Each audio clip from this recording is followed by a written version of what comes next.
የሰው ልጅ ታሪክ በብዙ ጀግንነት፣ የጥበብ ግኝቶች እና አስደናቂ ስልጣኔዎች የተሞላ ነው። ነገር ግን የሰው ልጅ ታሪክ ገጾችን ስንገልጥ ማመን የሚከብዱ የጭካኔ ጥግ የታየባቸው እና የሰው ልጅ ለሰው ልጅ ይህን ያህል አውሬ ሊሆን ይችላል ወይ የሚያስብሉ እጅግ ጨለማ ምዕራፎች አሉ። ከነዚህም መካከል በ20ኛው ክፍለ ዘመን አጋማሽ የተፈጸመው እና ዓለምን እስከ ዛሬ ድረስ በድንጋጤ የሚያናውጠው ሆሎኮስት በግንባር ቀደምትነት ይጠቀሳል። ይህ ታሪክ በጦርነት ሜዳ ላይ የሞቱ ወታደሮች አይደለም።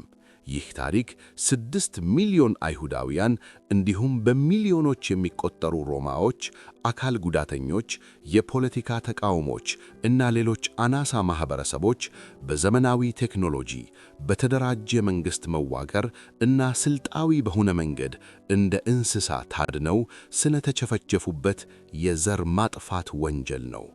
አንድ እጅግ የተሰለጠነ የፍልስፍናና የሳይንስ መዲና የነበረ አገር እንዴት በአጭር ጊዜ ውስጥ ወደ ግዙፍ የሞት ፋብሪካነት ተቀየረ?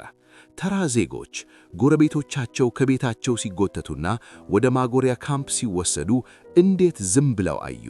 ዛሬ በቻናላችን የሆሎኮስትን ሙሉ ታሪክ ከስረ መሠረቱ እስከ መጨረሻው የፍርድ አደባባይ ድረስ የእያንዳንዱን ዝርዝርና ክስተት በማንሳት ወደ ጥልቅ የታሪክ ማህደር ይዘናችሁ እንጓዛለን። ይህ ታሪክ እንዳይደገም ታሪኩን ማወቅ የግድ ይለናል። ከኛ ጋር ቆዩ። ለአንድ አፍታ ቪዲዮውን ላይክና ሰብስክራይብ በማድረግ ለቻናላችን ድጋፋችሁን አሳዩን። በተጨማሪም ከየትኛው የዓለም ክፍል እየተከታተላችሁኝ እንዳለና እናንተ ዘንድ ስንት ሰዓት እንደሆነ በኮሜንት ላይ ንገሩኝ። ከመላው ዓለም እነማን ከኛ ጋር እንደሚሆን ማየት በጣም ደስ ይላል። የሆሎኮስትን ታሪክ ለመረዳት ክስተቱ ወደ ተፈጸመበት ጊዜ ማለትም ወደ 1930ዎቹና 40ዎቹ ብቻ መመልከት በቂ አይሆንም። የዚህ አሰቃቂ የዘር ማጥፋት ወንጀል ስረ መሠረቱ በአውሮፓ ውስጥ ለዘመናት ሲብላላ እና ሲያድግ የነበረው ጸረ አይሁድ ወይም አንቲሴሚቲዝም ጥላቻ ነው። ይህ ጥላቻ የጀመረው ገና በጥንታዊው ዘመንና በመካከለኛው ዘመን አውሮፓ ውስጥ ነበር። በዚያን ጊዜ አብዛኛው የአውሮፓ ሕዝብ የክርስትና እምነት ተከታይ ሲሆን፣ አይሁዳውያን ደግሞ በሃይማኖታቸው ምክንያት የተለዩ ነበሩ። የሃይማኖት መሪዎችና ገዢዎች አይሁዳውያንን ክርስቶስን የሰቀሉ በሚል የሐሰት ውንጀላና የጥላቻ ትርክት ማኅበረሰቡን እንዲያገላቸው ያደርጉ ነበር። አይሁዳውያን መሬት እንዳይገዙ፣ በእርሻ ሥራ እንዳይሰማሩ እና በተለያዩ የመንግሥት ሥራዎች ላይ እንዳይሳተፉ ተከልክለው ነበር። በዚህም የተነሳ ኑሮአቸውን ለማሸነፍ በንግድና በገንዘብ አራጣ ሥራዎች ላይ ለመሰማራት ተገደዱ። ይህ ደግሞ በተራው ሌላ የጥላቻ በር ከፈተባቸው። ገንዘብ ወዳድና የሰውን ላብ መጣች የሚሉ ዘግናኝ ስያሜዎች ተሰጥቷቸው።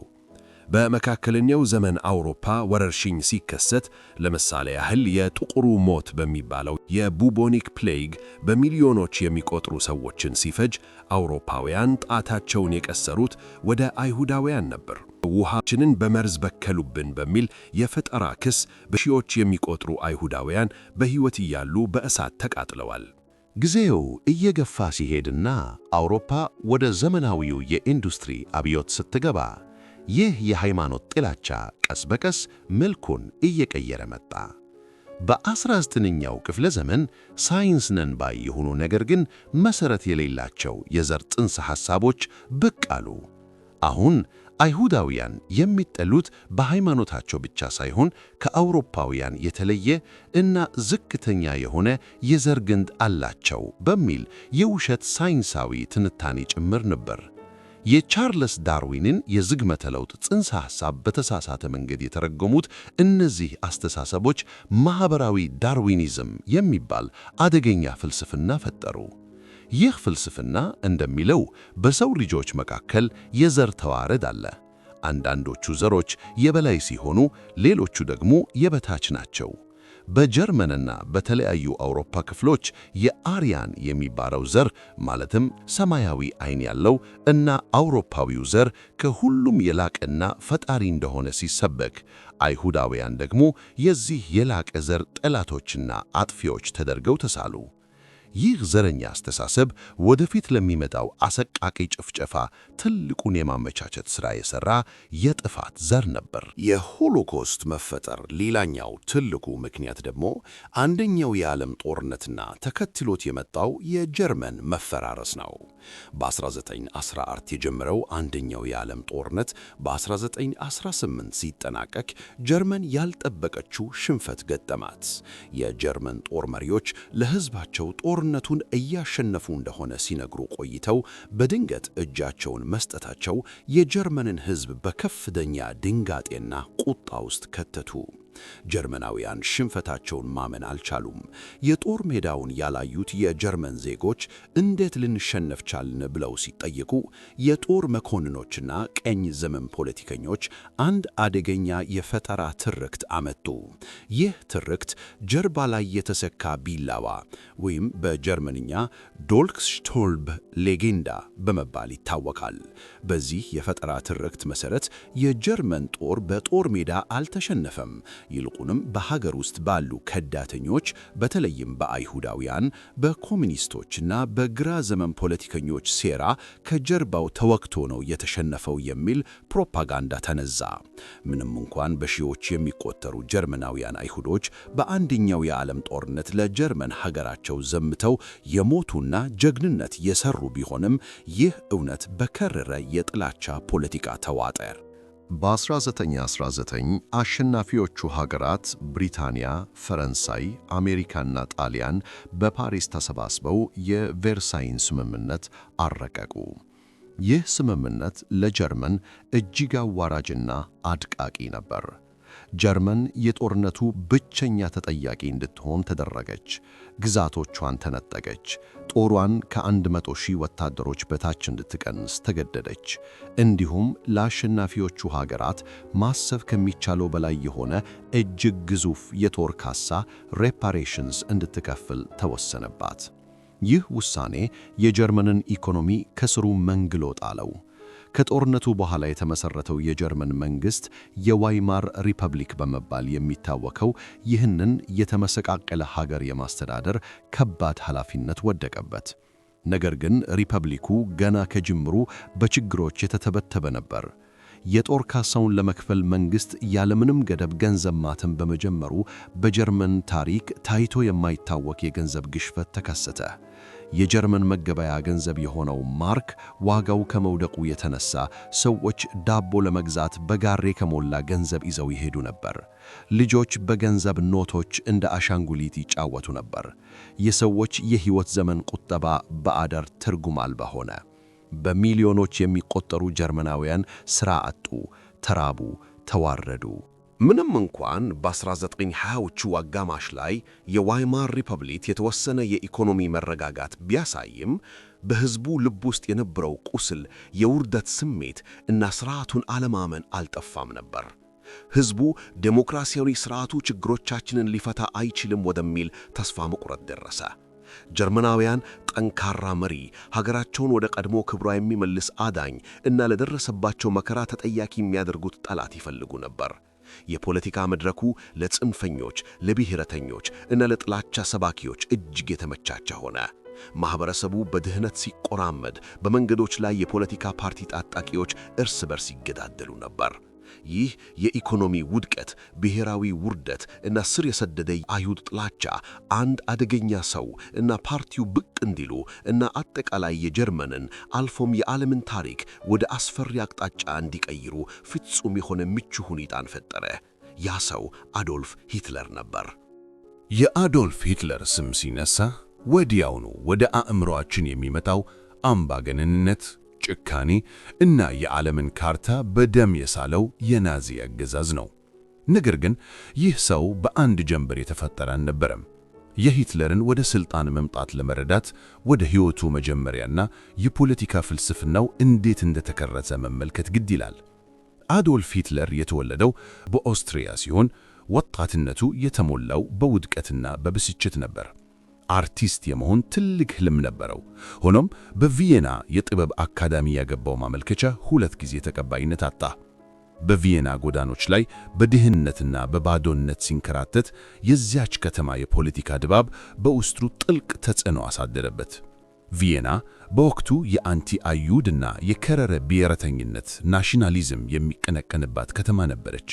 ወጣቱ ሂትለር እነዚህን የጥላቻ ትርክቶች መጣጣቸው፣ የራሱን ግል ውድቀቶች እንዲሁም በዓለም ላይ ያሉትን ማኅበራዊና ኢኮኖሚያዊ ችግሮች በሙሉ አይሁዳውያንና ማርክሲስቶች ላይ ማላከክ ጀመረ።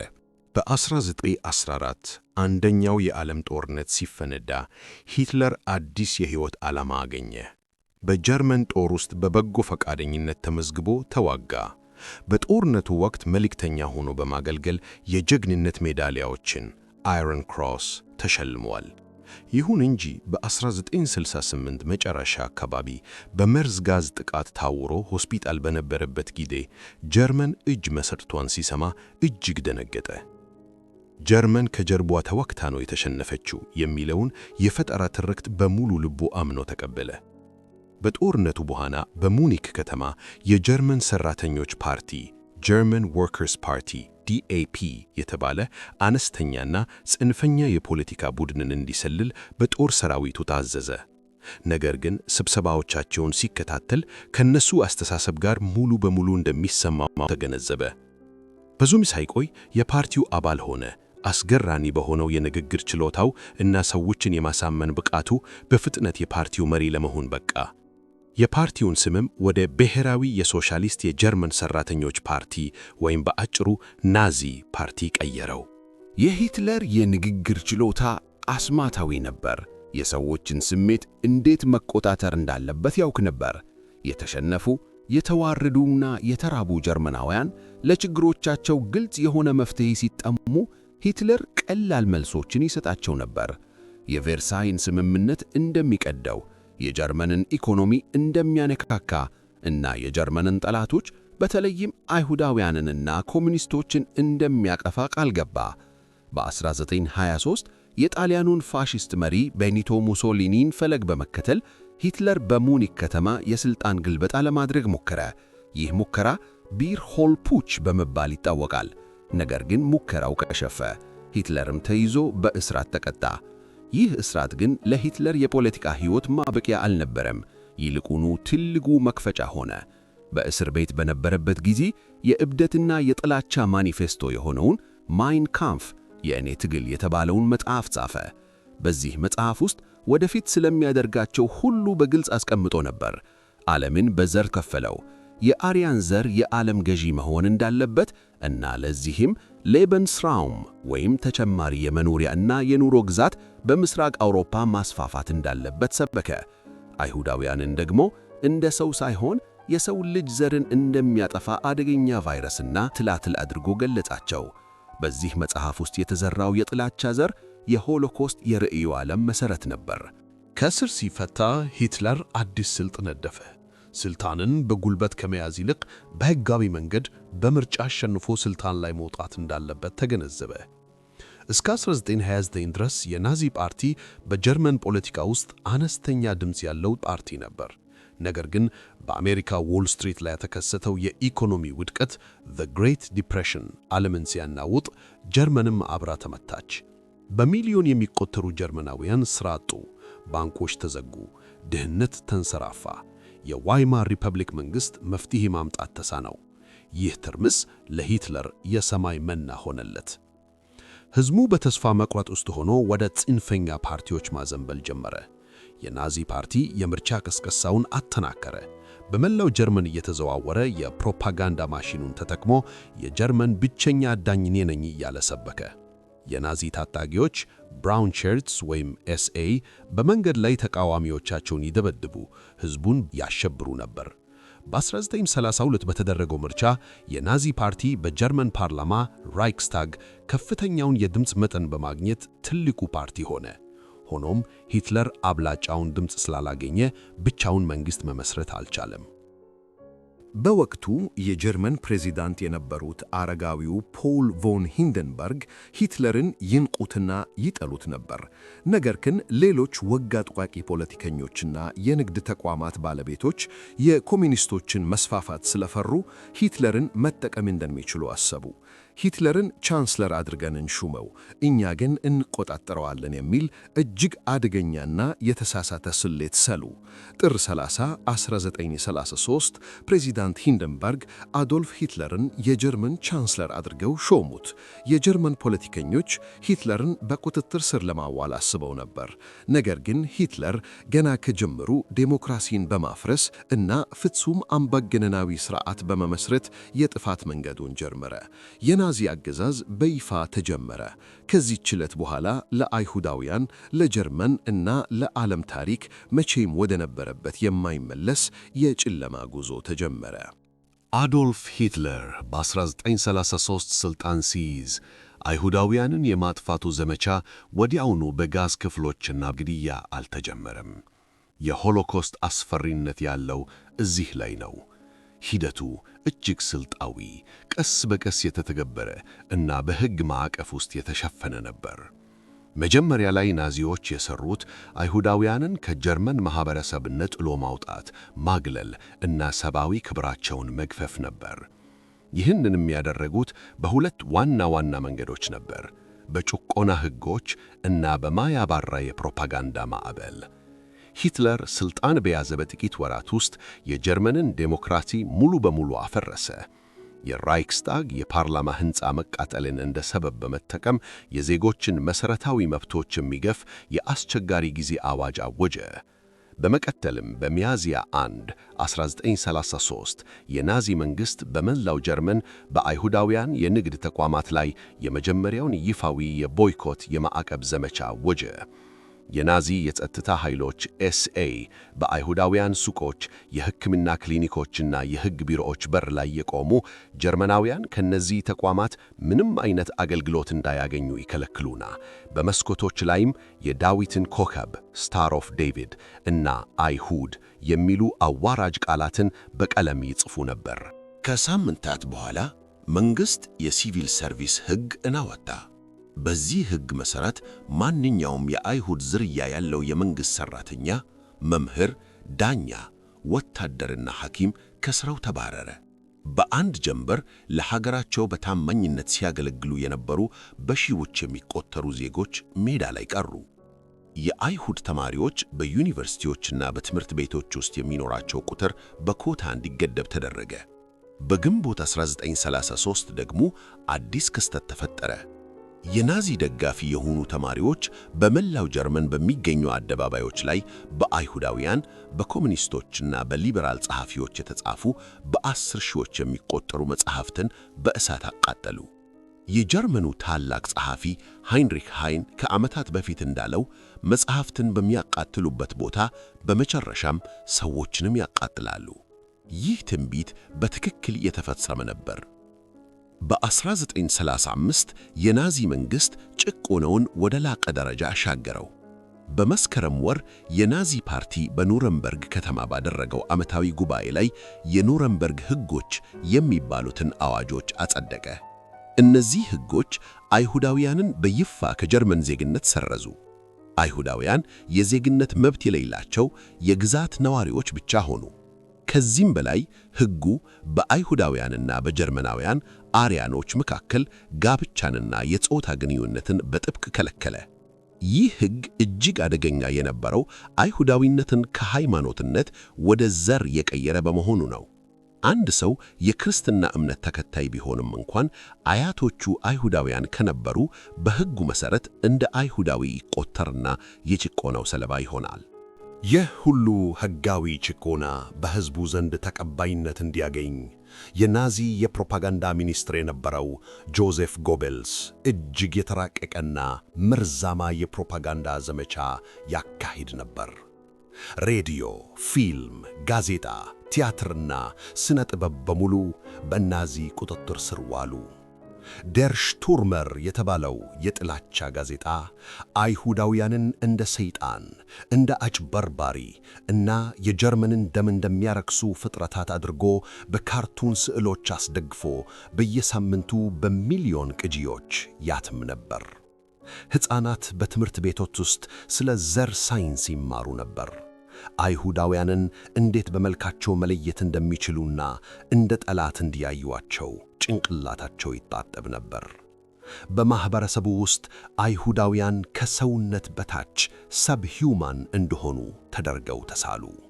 ይህ የፕሮፓጋንዳ ሥራ ተራው ጀርመናዊ ዜጋ ለጎረቤቶቹ አይሁዳውያን ርኅራኄ እንዳይኖረው፣ ሲሰቃዩ ዝም ብሎ እንዲያይ፣ አልፎ ተርፎም በጥቃቱ ላይ እንዲሳተፍ አድርጎታል። ሕጋዊ ማግለሉና ፕሮፓጋንዳው ሥራውን ከሠራ በኋላ በ1938 የናዚ ጀርመን ፖሊሲ ከአድልዎ ወደ ይፋዊ የአካልና የንብረት ጥቃት ተሸጋገረ። ይህ ዓመት ለአይሁዳውያን የጨለማው ዘመን ይፋዊ ማብሰሪያ ነበር። መጋቢት 1938 ላይ ሂትለር የትውልድ ሀገሩን ኦስትሪያን ከጀርመን ጋር ቀላቀለ።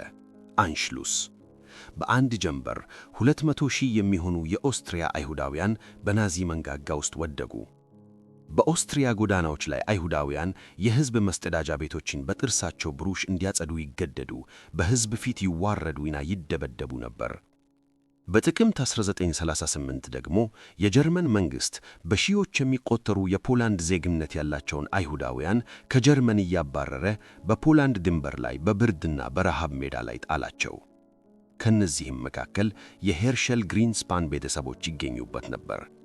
በፓሪስ ይኖር ነበረው የ17 ዓመቱ ወጣት ሄርሸል ቤተሰቦቹ በደረሰባቸው መከራ እጅግ በመበሳጨት ኅዳር 7 1938 በፓሪስ ወደሚገኘው የጀርመን ኤምባሲ በመሄድ አንድ የጀርመን ዲፕሎማትን በጥይት ገደለ። ይህ ግድያ ለናዚዎች ሲፈልጉት የነበረውን ትልቅ ሰበብ ፈጠረላቸው። የፕሮፓጋንዳው ጌታ ጆሴፍ ጎበልስ ይህን አጋጣሚ በመጠቀም አይሁዳውያን ላይ ብሔራዊ የጥቃት ዘመቻ እንዲከፈት መመሪያ አስተላለፈ። ኅዳር 9ና 10 ምሽት ክሪስታል ናህት ወይም የተሰበሩ መስታወቶች ምሽት በመባል የሚታወቀው አሰቃቂ ክስተት ተፈጸመ። በመላው ጀርመን፣ አውስትሪያና ሱዴተንላንድ በሚገኙ ከተሞች የናዚ ታጣቂዎች፣ ፖሊሶች እና ጠራው ነዋሪ ሳይቀር አደባባይ በመውጣት በአይሁዳውያን ላይ ከፍተኛ ሽብር ነዙ። በዚያች አሰቃቂ ሌሊት ከ1000 በላይ ሲናጎጎች፣ የአይሁድ ጸሎት ቤቶች በእሳት ጋዩ። የእሳት አደራ ተከላካዮች ሕንፃዎቹ ሲቃጠሉ ከማየት ውጪ እንዳያጠፉ ታስዘው ነበር። ሥራቸው የነበረው እሳቱ ወደ አጠገብ ወዳሉ የጀርመናውያን ቤቶች እንዳይዛመት መከላከል ብቻ ነበር። ከ7,000 በላይ የአይሁድ የንግድ ድርጅቶች መስታወታቸው ተሰበረ፣ ንብረታቸው ተዘረፈ፣ ሱቆቻቸው ወደሙ። በመንገዶች ላይ በተሰበሩ መስታወቶች ብዛት ነው ይህ ምሽት የተሰበሩ መስታወቶች ምሽት የሚል ስያሜ ያገኘው። አይሁዳውያን በመኖሪያ ቤታቸው ውስጥ ተጠቁ፣ ሴቶች ተደፈሩ። ወደ 100 የሚጠጉ አይሁዳውያን በዚያች ሌሊት ተገደሉ። ይህ ብቻ አልነበረም። በማግስቱ የናዚ ፖሊስ ወደ 30,000 የሚጠጉ ጤናማና ወጣት አይሁዳውያን ወንዶችን በማፈስ ዳካው፣ ቡከንዋልድ እና ዛክሰንሃውዘን ወደሚባሉት የማጎሪያ ካምፖች ወረወራቸው። እነዚህ ሰዎች ከወራት ስቃይና ድብደባ በኋላ ንብረታቸውን ለጀርመን መንግሥት አስረክበው እና ሀገር ለቀው እንደሚወጡ ቃል አስገብተው ተለቀቁ። የጀርመን መንግሥት ክሪስታል ናህት ላደረሰው ውድመት ራሳቸውን አይሁዳውያኑን ተጠያቂ በማድረግ 1 ቢሊዮን ማርክ እጅግ ግዙፍ የገንዘብ መጠን የጋራ ቅጣት እንዲከፍሉ ወሰነባቸው። ከዚህች ሌሊት በኋላ በጀርመን ውስጥ የነበረው የአይሁዳውያን ሕይወት ፈጽሞ አከተመ። በጀርመን ለመኖር ምንም ተስፋ እንደሌለ ተረዱ። መሸሽ ፈለጉ። ነገር ግን የት ይሄዱ? አብዛኞቹ የዓለም ሀገራት አሜሪካን፣ ብሪታንያን እና ሌሎች የአውሮፓ ሀገራትን ጨምሮ በኢኮኖሚ ቀውስ ውስጥ ስለነበሩ እና ጸረ ስደተኛ አቋም ስለነበራቸው በራቸውን ዘግተውባቸው ነበር። በ1939 ሴንት ሎይስ የተባለች መርከብ አይሁዳውያን ስደተኞችን አሳፍራ ወደ አሜሪካና ኩባ ብትጓዝም ማንም ሀገር አልቀበልም በማለቱ ወደ አውሮፓ ለመመለስ ተገዳለች። ከተሳፋሪዎቿ ውስጥ ከግማሽ በላይ የሚሆኑት በኋላ ላይ በሆሎኮስት ተገደሉ። ዓለም አይሁዳውያን ሲሰቃዩ እያየ ፊቱን አዞረ። ይህ ደግሞ ሂትለርን አይሁዳውያን ማንም አይፈልጋቸውም፣ የፈለግኩትን ባደርጋቸው ማንም አይጠይቀኝም የሚል ድፍረት ሰጠው። መስከረም 1 1939 የሰው ልጅን ታሪክ የለወጠ ጥቁር ቀን ነው። የሂትለር ጦር ፖላንድን ወረረ። በዚህም ምክንያት ብሪታንያና ፈረንሳይ በጀርመን ላይ ጦርነት አወጁ። ሁለተኛው የዓለም ጦርነት በይፋ ተጀመረ። ይህ ጦርነት ለሆሎኮስት መፋጠን ትልቁን ሚና ተጫውቷል። ምክንያቱም በሰላም ጊዜ ማህበረሰቡ ሊቀበለው የማይችለውን የጅምላ ግድያ፣ የጦርነት ትርሙስና ጭስ በሚገባ ይሸፍነዋልና። ፖላንድ ሲወረር የናዚ ጀርመን ፖሊሲ አዲስና እጅግ አስፈሪ ምዕራፍ ውስጥ ገባ። ፖላንድ ከ3.3 ሚሊዮን በላይ አይሁዳውያን የሚኖሩባት በአውሮፓ ከፍተኛው የአይሁድ ማህበረሰብ የሚገኝባት ሀገር ነበረች። የጀርመን አይሁዳውያን በቁጥር ጥቂት ነበሩ። አሁን ግን በሚሊዮን የሚቆጠሩ አይሁዳውያን በናዚ ቁጥጥር ስር ወደቁ። የናዚ የጸጥታ ኃይል ኤስኤስ የመሪ የነበረው ሃይንሪህ ሂምለር እና የደህንነት ኃላፊው ራይንሃርድ ሃይድሪሽ እነዚህን በሚሊዮን የሚቆጠሩ አይሁዳውያን ምን እናድርጋቸው የሚለውን ለመወሰን ጊዜ አልወሰደባቸውም። የመጀመሪያ እርምጃቸው በፖላንድ ገጠርና ትናንሽ ከተሞች የሚኖሩትን አይሁዳውያን በሙሉ በማፈናቀል በትላልቅ ከተሞች ውስጥ ወደሚገኙ የተወሰኑ ሰፈሮች ማጎር ነበር። እነዚህ የታጠሩና የተከለሉ ሰፈሮች ጌቶ በመባል ይታወቃሉ። አይሁዳውያን ንብረቶቻቸውን፣ ምቾት ያላቸውን ቤቶቻቸውን ጥለው ልብሳቸውን ብቻ በሻንጣ ይዘው ወደ እነዚህ ጠባብ የከተማ ክፍሎች እንዲገቡ ተገደዱ። አንዴ ወደ ጌቶ ከገቡ በኋላ ዙሪያው በከፍተኛ ግንብ፣ በሽቦ አጥርና በታጠቁ ዘበኞች ተከበበ። ማንም ሰው ያለ ፈቃድ መውጣትም ሆነ መግባት አይችልም። መውጣት የሞት ቅጣት ያስከትላል። በዋርሶ፣ በሎድዝ፣ በክራካውና በሌሎችም ከተሞች በመቶዎች የሚቆጠሩ ጌቶች ተቋቋሙ። የዋርሶ ጌቶ ትልቁ ሲሆን ወደ 400,000 የሚጠጉ አይሁዳውያን ከከተማዋ ስፋት 2.4 በመቶ ብቻ በሚሸፍን እጅግ ጠባብ ቦታ ላይ ታመቁ። በአንድ ክፍል ውስጥ እስከ 10 እና 15 ሰዎች ይኖሩ ነበር። የጌቶ ዓላማ አይሁዳውያንን ማሰባሰብና ለቀጣዩ እርምጃ ለማጥፋት ቢያመቻችም በውስጡ የነበረው ኑሮ በራሱ የሞት ፍርድ ነበር። በጌቶ ውስጥ ሕይወት የሲኦልን በር የማንኳኳት ያህል ነበር። ናዚዎች ለጌቶ ነዋሪዎች የሚያቀርቡት የምግብ ኮታ አንድን ሰው በሕይወት ለማቆየት ከሚያስፈልገው በጣም ያነሰ፣ በቀን ከ300 ካሎሪ በታች ነበር። በዚህም ምክንያት ከፍተኛ የረሃብ አደጋ ተከሰተ። ሰዎች በየመንገዱ በረሃብ ወድቀው ይሞቱ ነበር። የንጹሕ ውሃ አቅርቦትና የፍሳሽ ማስወገጃ ባለመኖሩ እንደ ታይፈስ ያሉ ተላላፊ በሽታዎች እንደ ሰደድ እሳት ተስፋፉ። መድኃኒት አልነበረም።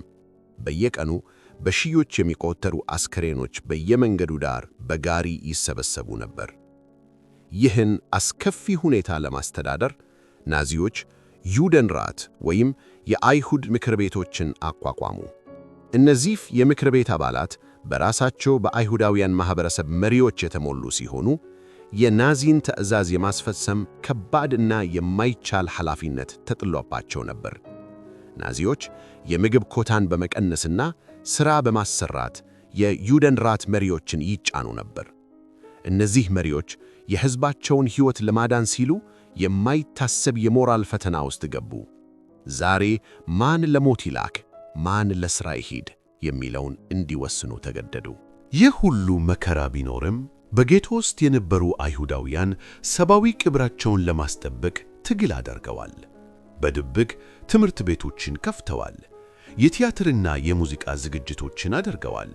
ሃይማኖታዊ በዓላቶቻቸውን በድብቅ አክብረዋል። ሕፃናት በግንብ ስር እየሾለቁ ሕይወታቸውን አደጋ ላይ ጥለው ምግብ በማስገባት ቤተሰቦቻቸውን ታድገዋል። ጌቶቹ ናዚዎች አይሁዳውያንን በረሃቡና በበሽታ ለማጥፋት የዘረጉት ስልት ነበሩ። ሆኖም ይህ ሞት ለሂትለርና ለግብረ አበሮቹ በቂ አልነበረም። የዓለም ጦርነቱ እየሰፋ የጀርመን ጦር ወደ ሶቪየት ኅብረት ሲያመራ የሆሎኮስት ጭምብል ሙሉ በሙሉ ተገፈፈ። የሆሎኮስት ታሪክ ከጭቆናና ከረሃብ ወደ ቀጥታ ጭፍጨፋ የተሻገረው በሰኔ 22 1941 ነው። በዚህ ዕለት አዶልፍ ሂትለር ኦፕሬሽን ባርባሮሳ በሚል የኮድ ስም በሰው ልጅ ታሪክ ውስጥ ታይቶ የማይታወቀውን ግዙፍ የጦር ሰራዊት በማዝመት የቀድሞዋን ሶቪየት ኅብረት፣ የአሁኗን ሩሲያ፣ ዩክሬን፣ ቤላሩስና ሌሎችንም ወረረ። የጀርመኑ ጦር ዌርማክት ወደ ምስራቅ እየገሰገሰ ሲሄድ ከጀርባው ሌላ እጅግ አደገኛና ጨካኝ ተልዕኮ የያዘ ኃይል ይከተለው ነበር። ይህ ኃይል አይንሳትስ ግሩፕን በመባል የሚታወቀው የናዚ የጸጥታ ኃይል ኤስኤስ ተንቀሳቃሽ የሞት ጓድ ነበር። አይንሳትስ ግሩፕን በዋናነት በአራት ቡድኖች ኤ፣ ቢ፣ ሲ እና ዲ የተከፈሉ ወደ 3000 ሰዎችን ያቀፈ ኃይል ነበር። የሚገርመውና የሚያሳዝነው ነገር የእነዚህ የሞት ጓዶች አባላትና መሪዎች ያልተማሩ ወሮበሎች አልነበሩም። አብዛኞቹ የሕግ ባለሙያዎች፣ ዶክተሮች፣ የሃይማኖት አባቶች ሳይቀሩ ነበሩ። የከፍተኛ ትምህርትና የሰለጠነ አእምሮ ያላቸው እነዚህ ሰዎች እንዴት ወደ አውሬነት እንደተቀየሩ ማየቱ የሰው ልጅ ስነ ልቦና ያደርገዋል። የተሰጣቸው ተልዕኮ አንድና አንድ ብቻ ነበር፤ ከጀርመን ጦር ጀርባ ያለውን አካባቢ ማጽዳት። ይህ ማለት ደግሞ በአካባቢው የሚገኙትን አይሁዳውያን፣ ሮማዎችን፣ ጂፕሲዎችንና የኮሚኒስት ፓርቲ ባለሥልጣናትን ያለ ርኅራኄ መግደል ማለት ነበር። ሂደቱ እጅግ ዘግናኝና በስልት የተመራ ነበር። አይንሳትስ ግሩፕን ወደ አንዲት የሶቪየት ወይም የዩክሬን መንደር ሲገቡ የአካባቢውን ከንቲባና ፖሊስ በመጠቀም አይሁዳውያን በአንድ አደባባይ እንዲሰበሰቡ ትዕዛዝ ያስተላልፋሉ። ወደ ሌላ ቦታ ልትሰፍሩ ስለሆነ ንብረቶቻችሁን ይዛችሁ ውጡ የሚል የውሸት ማስታወቂያ ይነገራቸዋል። ምንም በማያውቁት አይሁዳውያን ልባቸው በጭንቀት እየመታ በየአደባባዩ ሲሰበሰቡ የሞት ጓዶቹ በከባድ የጭነት መኪናዎች ጭነው ወደ ከተማዋ ወጣ ወዳለ ጫካ ወይም ትልቅ ገደል ሸለቆ ይወስዷቸዋል። እዛ ሲደርሱ እውነተኛው ሲኦል ይጀምራል። ወንዶች፣ ሴቶች፣ ሕፃናት እና አረጋውያን ሁሉም ልብሳቸውን እንዲያወልቁና ራቁታቸውን እንዲቆሙ ይገደዳሉ። ንብረቶቻቸውና ውድ ቁሳቁሶቻቸው ይወሰዳሉ። በመቀጠልም በተራ በተራ ወደ ተቆፈረው ጥልቅ ጉድጓድ ጫፍ እየተገፉ ወይም በጉድጓዱ ውስጥ በሕይወት ያሉ አስከሬኖች ላይ እንዲተኙ እየተደረጉ በኋላቸው በማሽን ጠመንጃና በሽጉጥ ይረሸናሉ። እናቶች ሕፃናቶቻቸውን አቅፈው በጥይት ይቆላሉ። በጉድጓዱ ውስጥ በሕይወት ያሉ ሰዎች ካሉ በማሰብ አልፎ አልፎ የእጅ ቦምብ ይጣልበታል። ከዚያም በላያቸው ላይ አፈር ተመልሶ የሞት ጓዶቹ ወደ ሌላ መንደር ይጓዛሉ። የዚህ ጭፍጨፋ ትልቁ ማሳያ ባቢ ያር በመባል ይታወቀው ክስተት ነው። በመስከረም 1941 መጨረሻ ላይ የጀርመን ጦር የዩክሬኗን መዲና ኪየቭን ተቆጣጠረ። አይንሳትስ ግሩፕን እና የአካባቢው የዩክሬን ተባባሪ ፖሊሶች የኪየቭን አይሁዳውያን በሙሉ ባቢ ያር ወደሚባል ትልቅ ገደል ወሰዷቸው። በሁለት ቀናት ውስጥ ብቻ ከመስከረም 29 እስከ 30 33771 አይሁዳውያን በአንድ ቦታ ተረሸኑ። ይህ በዓለም ታሪክ በአንድ ጊዜና በአንድ ቦታ ከተፈጸሙት እጅግ ግዙፍ ግድያዎች አንዱ ነው። ይሁን እንጂ ይህ በጥይት የሚደረገው ሆሎኮስት ጭፍጨፋ ለናዚ መሪዎች ሁለት ትልቅ ችግሮችን ፈጠረባቸው። አንደኛው የጥይትና የሎጂስቲክስ ወጪ በጣም ከፍተኛ መሆኑ ነበር።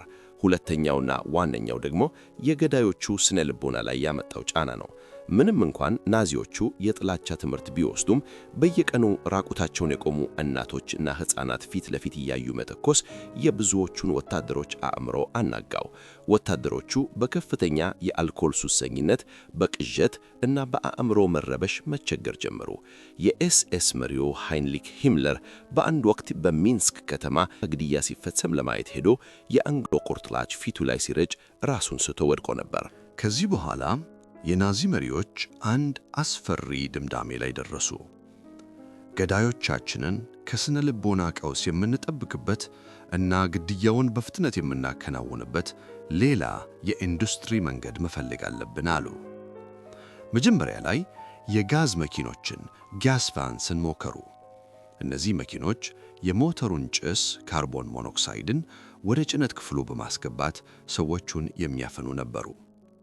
ነገር ግን ይህም በቂ አልነበረም። ግድያው የተደራጀ ምስጢራዊና መጠነ ሰፊ መሆን ነበረበት። ይህ ፍላጎታቸው አጠቃላይ የመንግሥት መዋቅሩን ወደሚያሳትፍ አንድ ታሪካዊ ስብሰባ መራቸው። ጥር 20 1942 በበርሊን ከተማ ዳርቻ ዋንሴ በሚባል ሐይቅ ዳርቻ ላይ በሚገኝ እጅግ ውብ እና የቅንጦት ቪላ ውስጥ 15 ከፍተኛ የናዚ መንግሥት ባለሥልጣናት ለስብሰባ ተቀመጡ። ከውጪ ሲታይ ስብሰባው የተለመደ የመንግሥት ባለሥልጣናት ስብሰባ ይመስል ነበር። በጠረጴዛው ላይ ውድ ወይኖችና ኮኛክ መጠጦች ቀርበዋል። ባለሥልጣናቱ በሙሉ በሚያማምሩ ሱፎች እና በኤስኤስ የደንብ ልብሶች ደምቀዋል። ነገር ግን የዚህ ስብሰባ አጀንዳ የሰው ልጅ ታሪክ አይቶት የማያውቀው እጅግ ዘግናኝ ዕቅድ ነበር። ይህ ስብሰባ የዋንሴ ኮንፈረንስ በመባል ይታወቃል። ስብሰባውን የመራው የናዚ የደህንነት ኃላፊ የነበረው ጨካኙ ራይንሃርድ ሃይድሪሽ ሲሆን የስብሰባውን ቃለ ጉባኤ የያዘው ደግሞ የጅምላ መፈናቀሉን ሎጂስቲክስ የሚያስተባብረው አዶልፍ አይክማን ነበር። የዚህ ስብሰባ ዋና ዓላማ አይሁዳውያኑን እንግደላቸው ወይስ አንግደላቸው የሚለውን ለመወሰን አልነበረም። ግድያው ቀድሞ ሆኖ በአይንሳትስ ግሩፕን እየተፈጸመ ነበር። ስብሰባው ዓላማ 11 ሚሊዮን የሚገመቱትን አጠቃላይ የአውሮፓ አይሁዳውያን ሙሉ በሙሉ ለማጥፋት የጀርመን መንግሥት ተቋማት፣ የባቡር መስመር፣ የውጭ ጉዳይ ሚኒስቴር፣ የገንዘብ ሚኒስቴር፣ ፖሊስ ወዘተ በጋራ እና በቅንጅት እንዴት መስራት እንዳለባቸው ለማሰማማት ነበር። በዚህ ስብሰባ ላይ ሃይድሪሽ የናዚን አዲሱን ፖሊሲ አስተዋወቀ። ፖሊሲው የመጨረሻው መፍትሔ የሚል ስያሜ ተሰጥቶታል። የስብሰባው ተሳታፊዎች አይሁዳውያን ስለ መግደል በግልጽ ቋንቋ አልተነጋገሩም። ይልቁንም ማፈናቀል፣ ልዩ አያያዝ እና እንደገና ማስፈር የሚሉ የቢሮክራሲ ቃላትን ይጠቀሙ ነበር። ነገር ግን በክፍሉ ውስጥ የነበረው የእያንዳንዱ ሰው የእነዚህ ቃላት ትርጉም ግድያ መሆኑን ያውቅ ነበር። አዶልፍ አይክማን ባቀረበው ሰነድ ላይ በአውሮፓ ውስጥ ያሉ አይሁዳውያን በየሀገራቱ በቁጥር ተዘርዝረው ቀርበው ነበር። በዚህ ዝርዝር ውስጥ ጀርመን ገና ያልተቆጣጠረቻቸው እንደ ብሪታንና አየርላንድ ያሉ ሀገራት አይሁዳውያን ሳይቀሩ ተካተው ነበር። ዕቅዱ አንድም አይሁዳዊ በአውሮፓ ምድር ላይ በሕይወት እንዳይቀር ማድረግ ነበር። በስብሰባው ላይ የተነሳው ዋነኛው ስልት ቀደም ሲል በአይንሳትስ ግሩፕን ሲደረግ እንደነበረው ገዳዮቹን ወደ ተጎጂዎቹ ከመላክ ይልቅ አሁን በተቃራኒው ተጎጂዎቹን ወደ ገዳዮቹ ማምጣት፣ ማለትም ወደ ተዘጋጁ የሞት ፋብሪካዎች ማጓጓዝ ነበር። ይህንን ለማድረግ የባቡር ሐዲድ ባለሥልጣናት በሚሊዮን የሚቆጠሩ ሰዎችን የሚያጓዙ የጭነት ባቡሮችን ማዘጋጀት ነበረባቸው። የውጭ ጉዳይ ሚኒስቴር ከተለያዩ ተባባሪ ሀገራት ጋር በመደራደር አይሁዳውያንን አሳልፈው እንዲሰጡ ማድረግ ነበረበት። ሁሉም የመንግሥት አካላት ለዚህ የዘር ማጥፋት ዕቅድ ተባባሪ መሆናቸውን አረጋገጡ። ስብሰባው 90 ደቂቃ ብቻ የፈጀ ሲሆን በእነዚህ አጭር ደቂቃዎች ውስጥ የ11 ሚሊዮን ሰዎች የሞት ፍርድ ጸደቀ። የዋንሴ ኮንፈረንስ የሆሎኮስትን ቢሮክራሲያዊና የመንግሥት መዋቅራዊ ባህሪ ቁልጭ አድርጎ የሚያሳይ ነው። ግድያውን የፈጸሙት እብዶችና ወንጀለኞች ብቻ ሳይሆኑ ጫማቸውን ያዘዱ፣ ከረባት አሰሩና ሥራቸውን በትክክል ለማከናወን የሚጥሩ የመንግሥት ሲቪል ሰርቫንቶች ጭምር ነበሩ። ከዚህ ስብሰባ በኋላ የሞት ካምፖች ግንባታ በከፍተኛ ፍጥነት ተጀመረ። ከዋንሴ ኮንፈረንስ በኋላ የተነደፈው የመጨረሻው መፍትሔ ዕቅድ ወደ ተግባር ተለወጠ። ናዚዎች በተያዘችው ፖላንድ ምድር ላይ የማጥፊያ ካምፖችን ወይም ኤክስተርሚኔሽን ካምፕስ ወይም ዴት ካምፕስ አቋቋሙ። ብዙ ጊዜ ሰዎች ማጎሪያ ካምፖችንና የሞት ካምፖችን ያመታታሉ። እንደ ዳካው እና ቡከንዋልድ ያሉት ማጎሪያ ካምፖች በዋናነት ለጉልበት ብዝበዛና ለፖለቲካ እስረኞች የተዘጋጁ ነበሩ። እዚያም ብዙዎች በረሃብና በበሽታ ቢሞቱም፣ የሞት ካምፖች ግን የተገነቡት ለአንድ ዓላማ ብቻ ነበር። እሱም የሰው ልጅን በኢንዱስትሪያዊ መንገድ በከፍተኛ ፍጥነትና በብዛት መግደል ነው።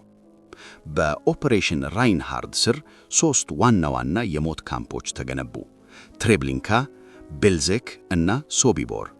በተጨማሪም ቼልመኖ እና ማጅዳኔክ ነበሩ። ከሁሉም በላይ እጅግ ግዙፉ ግን አውሽዊትስ ቢርክናው ነበር። አውሽዊትስ የጉልበት ብዝበዛና የሞት ማጥፊያ ካምፕን በአንድ ላይ የያዘ ግዙፍ ኮምፕሌክስ ነበር። ሂደቱ የሚጀምረው በባቡር ጉዞ ነው። በመላው አውሮፓ የሚገኙ አይሁዳውያን፣ ሮማዎች እና ሌሎችም ከጌቶችና ከመኖሪያ ቤቶቻቸው እየተነሱ በእንስሳት ማመላለሻ ካትል ካርስ የጭነት ባቡር ውስጥ ይታሸጋሉ። በአንድ አነስተኛ የባቡር ፉርጎ ውስጥ ከ80 እስከ 100 የሚደርሱ ሰዎች እንደ ዕቃ ይጨመቃሉ። ለቀናት በሚፈጀው ጉዞ ምንም አይነት ምግብ፣ ውሃ፣ አየር መግቢያ እና መጸዳጃ አልነበረም። ብዙዎቹ አረጋውያንና ሕፃናት ገና መንገድ ላይ በሙቀት በውሃ ጥምና በመታፈን ይሞቱ ነበር። ከቀናት የስቃይ ጉዞ በኋላ ባቡሩ አውሽዊትስ ሲደርስ በሩ ሲከፈት እስረኞቹ የናዚ ወታደሮች ጩኸት፣ የውሻ ጩኸት እና የኃይለኛ ብርሃን ይበራርባቸዋል።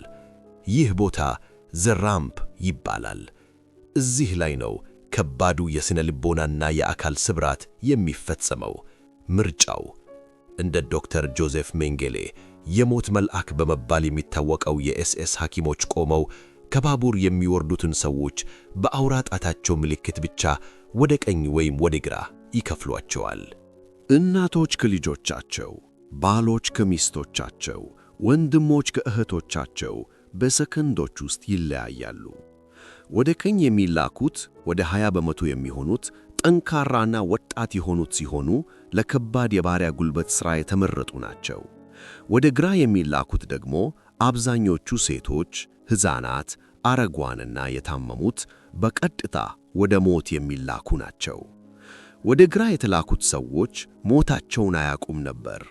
ናዚዎች ሽብር እንዳይፈጠር ከፍተኛ የማታለል ሥራ ይሰሩ ነበር። ሰዎቹ ከረጅም ጉዞ ስለመጣችሁ ወደ ካምፑ ከመግባታችሁ በፊት ገላችሁን መታጠብና ልብሳችሁን በኬሚካል ማጽዳት አለባችሁ ይባላሉ። ልብሳቸውን አውልቀው በሳሙናና ፎጣ አስመስለው በሰጧቸው ዕቃዎች ይዘው ወደ ውስጥ ይገባሉ። ክፍል ውስጥ ሲገቡ ከላይ የሻወር ቱቦዎች ይታያሉ።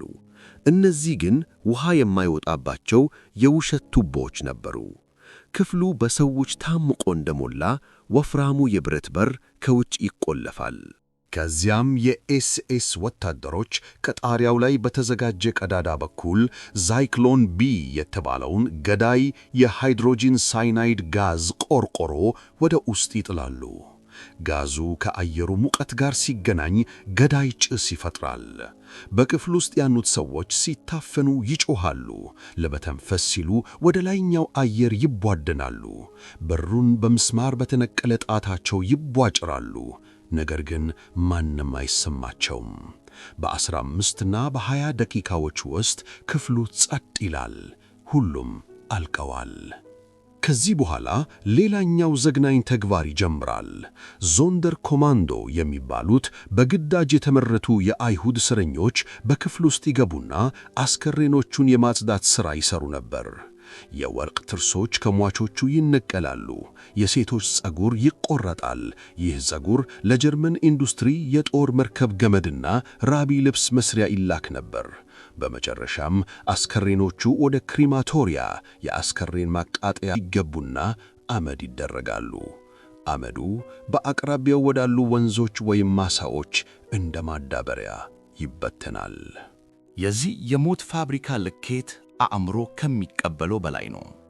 በአውሽዊትስ ብቻ ከ1 ሚሊዮን በላይ ሰዎች የተገደሉ ሲሆን ከነዚህ ውስጥ 1 ሚሊዮን የሚሆኑት አይሁዳውያን ነበሩ።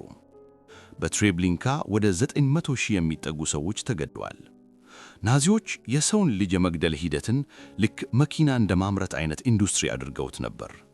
ሰዎች ወደ ውስጥ ይገባሉ፣ አመድ እና ንብረት ሆነው ይወጣሉ።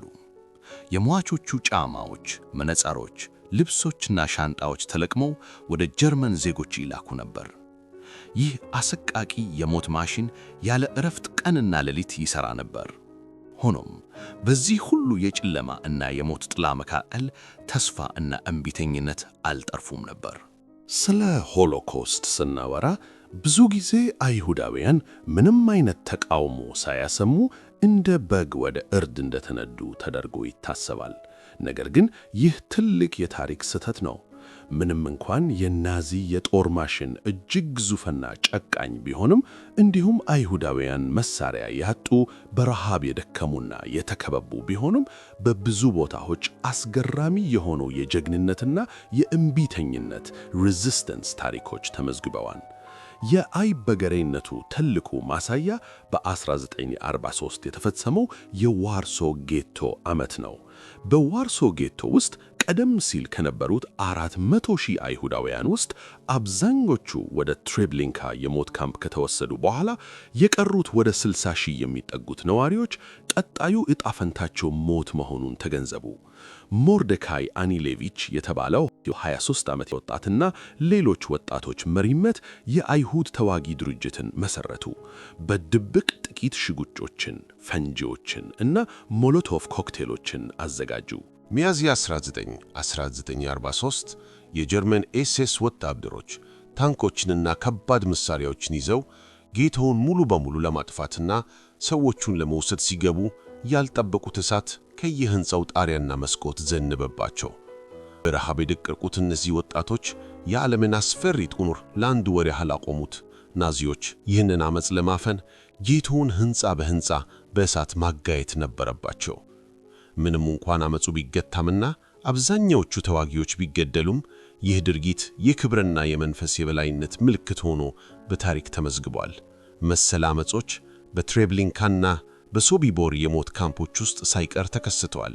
እስረኞች ጠባቂዎቻቸውን በመግደል አጥሩን ጥሰው ለማምለጥ ሞክረዋል። ጥቂቶችም ተሳክቶላቸዋል። በተጨማሪም መንፈሳዊ እምቢተኝነት ወይም ስፒሪቹዋል ሬዚስተንስ ነበረ። በሞት ጥላ ስር ሆነው ግጥም መጻፍ፣ ማስታወሻ መያዝ፣ ሃይማኖታዊ ሥርዓቶችን በድብቅ ማካሄድና ሰብአዊ ክብርን ላለማጣት መታገል በራሱ ትልቅ ትግል ነበረ። በዋርሶ ጌቶ የነበረው ኢማኑኤል ሪንግልብሉም የተባለ የታሪክ መረጃዎችን በመሰብሰብ በወተት ዕቃዎች ውስጥ ደብቆ በመቅበር የጌቶውን እውነተኛ ታሪክ ለቀጣዩ ትውልድ ለማቆየት የሠራው ሥራ ታላቅ ጀግንነት ነበረ። በዚህ የጭካኔ ማዕበል ውስጥ ሕይወታቸውን አደጋ ላይ ጥለው አይሁዳውያንን የታደጉ ጀግኖች ነበሩ። እነዚህ ሰዎች የአሕዛብ ጻድቃን በመባል ይታወቃሉ። ኦስካር ሽንድለር የተባለው የጀርመን የፋብሪካ ባለቤት ሀብቱን ሁሉ አሟጦ ከ1.2 በላይ አይሁዳውያንን በፋብሪካ ውስጥ በመቅጠር ከሞት ታድጓል። ኢሬና ሴንድለር የተባለች ፖላንዳዊት ነርስ ከዋርሶ ጌቶ ከ2500 በላይ የአይሁድ ሕፃናትን በድብቅ በቆሻሻ መጣያና በሳጥኖች ውስጥ አውጥታ ደብቃ አትርፋለች። ራውል ዎለንበርግ የተባለው የስዊድን ዲፕሎማት በሃንጋሪ በ10 ሺዎች የሚቆጠሩ አይሁዳውያንን የውሸት ፓስፖርት በመስጠት አድኗል። እነዚህ ሰዎች አንድን ሕይወት ያዳነ መላውን ዓለም እንዳዳነ ይቆጠራል የሚለውን ጥንታዊ የአይሁዶች አባባል በተግባር አሳይተዋል። ይህ ሁሉ ሲሆን የዓለም ማኅበረሰብ ምላሽ ምን ነበር የሚለው ጥያቄ ታሪክን የሚሞግት ነው። የዓለም አቀፉ ማኅበረሰብ በተለይም አሜሪካና ብሪታንያ ስለ ጅምላ ግድያው መረጃ የደረሳቸው ገና በ1942 አጋማሽ ላይ ነበር። የፖላንድ ተቃዋሚዎች እና ያመለጡ አይሁዳውያን ማስረጃዎችን አቅርበው ነበር። ነገር ግን አጋር ኃይሎች አላይስ የአይሁዳውያንን ሕይወት ለማዳን ከሁሉ የተሻለ መንገድ ጦርነቱን በፍጥነት ማሸነፍ ነው በሚል ምክንያት የአውሽዊትስን የባቡር ሐዲዶች ወይም የጋዝ ክፍሎች በቦምብ ለመደብደብ ፈቃደኛ አልሆኑም። አልፎ ተርፎም ጦርነቱ እየተካሄደ እያለ ስደተኞችን ለመቀበል የነበራቸው ኮታ እጅግ ጠባብ ነበር። ዓለም ለ6 ሚሊዮን አይሁዳውያን የድረሱልን ጥሪ ጆሮዋን ዳባ ልበስ ማለቷ እስከ ዛሬ ድረስ እንደ ትልቅ የታሪክ ጠባሳ ይታያል። በ1944 መጨረሻና በ1945 መጀመሪያ ላይ የሁለተኛው የዓለም ጦርነት ማብቂያ አቅጣጫውን እየያዘ መጣ። በምስራቅ የሶቪየት ቀይ ጦር ሬድ አርሚ የጀርመንን ጦር እየደመሰሰ ወደ ጀርመን ድንበር ሲገሰገስ፣ በምዕራብ ደግሞ አሜሪካ፣ ብሪታንያና አጋሮቻቸው ወደ በርሊን እየገፉ ነበር። የናዚ መሪዎች መሸነፋቸውን ሲረዱ የሰሩትን የዘር ማጥፋት ወንጀል መረጃ ለማጥፋት ከቨራፕ ትልቅ ጥረት ጀመሩ። የጋዝ ክፍሎቹን አፈረሱ፣ አስከሬን ማቃጠያዎቹን አፈነዱና ሰነዶችን አቃጠሉ። ከሁሉም በላይ አሰቃቂው ደግሞ የሞት ጉዞች በሚባለው የሚታወቀው ክስተት ነበር። ናዚዎች በፖላንድና በምስራቅ አውሮፓ የነበሩትን በመቶ ሺዎች የሚቆጠሩ በረሃብ የደቀቁ እስረኞች የሶቪየት ጦር እጅ እንዳይገቡ በማሰብ በበረዶ ውስጥ በእግራቸው ወደ ጀርመን መሃል እንዲጓዙ አደረጉ። መራመድ ያቃተውና ወደ ኋላ የቀረ ሁሉ እዛው በጥይት ይገደላል። በዚህ የሞት ጉዞ ላይ ብቻ በ10 ሺዎች የሚቆጠሩ ሰዎች አልቀዋል። በመጨረሻም የአጋር ኃይሎች ወታደሮች የሞትና የማጎሪያ ካምፖችን ማግኘት ጀመሩ። ጥር 27 1945 የሶቪየት ጦር አውሽቪትዝን ነፃ አወጣ። በሚያዝያ ወር ደግሞ የአሜሪካና የብሪታንያ ወታደሮች እንደ ቡከንዋልድ፣ ዳካውና በርገን-ቤልዘን ያሉትን ካምፖች ተቆጣጠሩ። ወታደሮቹ ወደ ካምፖቹ ሲገቡ ያዩት ነበር ቋንቋ ሊገልጸው የሚችለው አልነበረም። የተቆለሉ በሺዎች የሚቆጠሩ አስከሬኖች፣ በሕይወት ያሉ ነገር ግን ቆዳቸው በአጥንታቸው ላይ የተለጠፉ፣ ዓይኖቻቸው የፈጠጡ እና በረሃብ አቅም ያጡ የሚራመዱ አጽሞች (walking skeletons) ጠበቋቸው። የጦር አዛዡ ጀነራል ድዋይት አይዘንሃወር ወደፊት ይህ ነገር አልተፈጸመም የሚል የክህደት ድምፅ እንዳይመጣ በማሰብ የካምፖቹ ሁኔታ በፎቶ እና በቪዲዮ እንዲመዘገብ እንዲሁም በአካባቢው ያሉ የጀርመን ዜጎች መጥተው ይህንን እልቂት በዓይናቸው እንዲያዩ አዘዘ። ሚያዝያ 30 1945 የሶቪየት ጦር በርሊን ሲገባ የዚህ ሁሉ ጥፋት አውራ የሆነው አዶልፍ ሂትለር ከመሬት በታች ባለው መሸሸጊያው ባንከር ውስጥ ራሱን አጠፋ። ግንቦት 8 1945 ጀርመን እጅ ሰጠች። በአውሮፓ ጦርነቱ አበቃ። ሆኖም ለተረፉት አይሁዳውያን መከራው አላበቃም ነበር። ወደ ቀድሞ ቤታቸው ሲመለሱ ንብረታቸው በሌሎች ተወስዷል። ቤተሰቦቻቸው አልቀዋል። ብዙዎቹ ወደ ተፈናቃዮች ካምፕ ለመግባት ተገደዱ። ይህ ሁኔታ በመጨረሻ በ1948 የእስራኤል መንግሥት እንዲመሠረት ትልቅ ግፊት ፈጠረ። ከጦርነቱ በኋላ የዓለም ማኅበረሰብ ለተፈጸመው ግፍ ፍትሕ ለመስጠት ሞከረ። በኑረምበርግ ከተማ የኑረምበርግ ችሎት (The Nuremberg Trials) ተካሄደ። በሕይወት የተያዙት ከፍተኛ የናዚ ባለሥልጣናት በሰው ልጅ ላይ በተፈጸመ ወንጀል Crimes Against Humanity ተከሰሱ። ምንም እንኳን ብዙዎቹ ዋና ወንጀለኞች ቢሸሹም ወይም ራሳቸውን ቢያጠፉም ችሎቱ እኔ የታዘዝኩትን ነው የፈጸምኩት የሚለውን የናዚዎችን መከላከያ ውድቅ በማድረግ እያንዳንዱ ግለሰብ ለፈጸመው ወንጀል ተጠያቂ መሆኑን በሕግ አረጋገጠ። የሆሎኮስት ታሪክ የ6 ሚሊዮን አይሁዳውያን እንዲሁም የብዙ ሚሊዮን ሮማዎች፣ አካል ጉዳተኞች፣ የይሖዋ ምስክሮች እና የፖለቲካ ተቃዋሚዎች ደም የሚጮህበት ታሪክ ነው። ይህ ታሪክ የሚያስተምረን ጥላቻ፣ ዘረኝነት እና ጽንፈኝነት ዝም ከተባለ በመጨረሻ ማኅበረሰብን ወደ ግዙፍ የሞት ፋብሪካነት ሊቀይረው እንደሚችል ነው። ዲሞክራሲ ምን ያህል ተሰባሪ እንደሆነ እና ጠራ ሰዎች ለክፋት ዝም ሲሉ ባይስታንደር ኢፌክት አደጋው ምን ያህል የከፋ እንደሚሆን በግልጽ ያሳየናል። መቼም እንዳይደገም የሚለው መፍክር ትርጉም የሚኖረው ይህንን አስከፊ ታሪክ ስናውቅ፣ ስናስታውስ እና ዛሬም ቢሆን በእኛ ዘመን ለሚታዩ ማናቸውም አይነት የመገለልና የጥላቻ ትርክቶች እምቢ ብለን ስንቆም ብቻ ነው። ውድ የቻናላችን ተከታታዮች ይህንን ከባድ ነገር ግን እጅግ አስፈላጊ የሆነ ታሪካዊ ጉዞ ከእኛ ጋር ስላደረጋችሁ እናመሰግናለን። የታሪክ ትምህርት የነገን ብርሃን ለማየት የሚረዳን መነጽር ነው። ሐሳብ፣ አስተያየት ወይም በቀጣይ እንድንሰራላችሁ የምትፈልጉትን የታሪክ ርዕስ በኮሜንት ላይ አስቀምጡልን። ቻናላችንን ሰብስክራይብ በማድረግና ይህን ቪዲዮ በማካፈል የታሪክ ዕውቀትን ለሌሎችም አዳርሱ። በሌላ የታሪክ ማህደር እስከምንገናኝ ሰላም።